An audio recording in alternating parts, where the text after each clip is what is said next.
भारत छोड़ो न्याय यात्रा में मणिपुर से हम महाराष्ट्र गए और रास्ते में हज़ारों युवाओं ने कंप्लेन की थी कि हिंदुस्तान में नॉन स्टॉप पेपर लीक होते हैं। और आज आप सबको मालूम है कि NEET paper and UGC NET के जो पेपर्स हैं वो लीक हुए हैं और एक कैंसिल भी हुआ है। कहा जा रहा था कि नरेंद्र मोदी जी ने यूक्रेन की लड़ाई रोक दी थी। मतलब एक ऑर्डर देके जो रूस और यूक्रेन के बीच में लड़ाई चल रही थी उसको रोक दिया था, ब्रेक लगा दी थी। इजराइल और गाजा के बीच में जो लड़ाई चल रही थी उसको भी नरेंद्र मोदी जी ने रोक दिया था।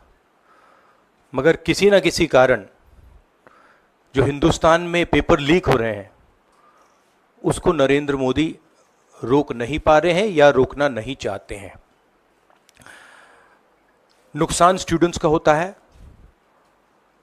जो हिंदुस्तान के स्टूडेंट्स हैं, मैं जानता हूं कि आप इन एग्जाम्स के लिए महीनों सालों काम करते हो।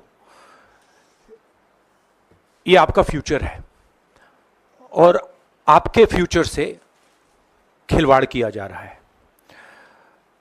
मध्य प्रदेश में व्यापम हुआ और अब उस व्यापम को नरेंद्र मोदी जी और उनकी सरकार पूरे देश में फैलाने का काम कर रही है। मैं इंस्टीट्यूशनल कैप्चर की बात करता हूं, मीडिया की बात करी, अलग अलग हिंदुस्तान के जो संस्थाएं हैं उनकी बात की।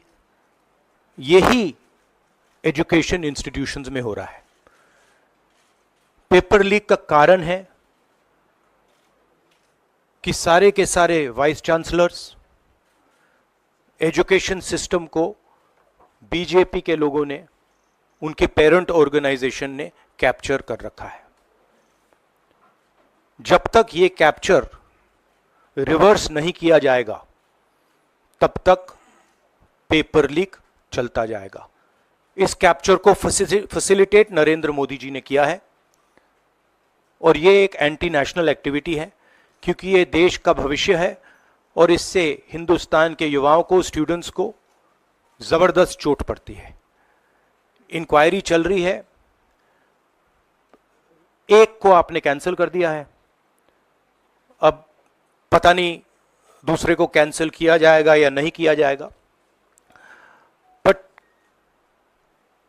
कोई ना कोई तो इसके लिए जिम्मेदार है और उनको एकदम पकड़ा जाना चाहिए और उन पे एक्शन लिया जाना चाहिए।